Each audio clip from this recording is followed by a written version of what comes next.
first time ever. Warning acts of terror. We are ready to engage with a two-state solution. Some of his most senior cabinet members. Advise us what our new economic is.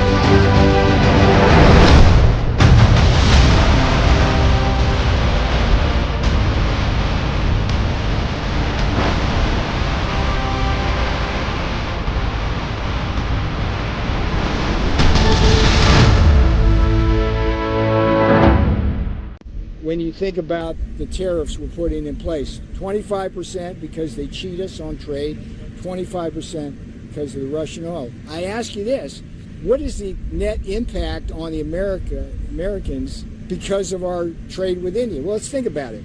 They have higher tariffs, there are Maharaja tariffs, higher non-tariff barriers. We run a massive trade deficit with them, so that hurts American workers, hurts American businesses. Then they use the money that they get from us when they sell us stuff to buy Russian oil, which then is processed by refiners and they make a bunch of money there. But then the Russians use the money to build more arms and kill Ukrainians, and so American taxpayers have to provide more aid, military style, to the Ukrainians. So that's insane. And President Trump sees that chessboard beautifully, and you guys need to write about that. That's what's going on there. And in many ways, the road to peace runs through New Delhi, and so that's the answer to that. Okay. First, it was Russia, then Ukraine, and now, drum roll, please, this India. Yes, apparently, the world's oldest democracy has suddenly become the villain in the Washington's never-ending blame game, because when you fail at leadership, the easiest strategy is simple. Point fingers, find a scapegoat, and hope nobody notices your mistakes. Remember the glory days of Russia did it? Election meddling, global disinformation, the works. Whenever something went wrong, Russia was the go-to villain. Easy, predictable, and it sold headlines. Then came Ukraine. First, America claimed to defend it. Billions of dollars later, what did we get? Stalemate, political fatigue, and a lot of uncomfortable questions. What's the solution? Blame Ukraine for not fighting hard enough, because obviously, if US strategy fails, it must be someone else's fault, right? And now, surprise, India enters the blame list.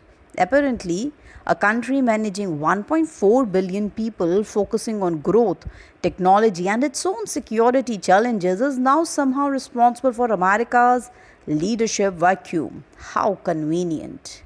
India builds alliances, hosts the G20, navigates both East and West, and suddenly Washington says, wait a second, this looks like competence, quick brand it as a problem. See, the problem is not Russia, it is not Ukraine, and it definitely is not India. The problem is America's leadership crisis.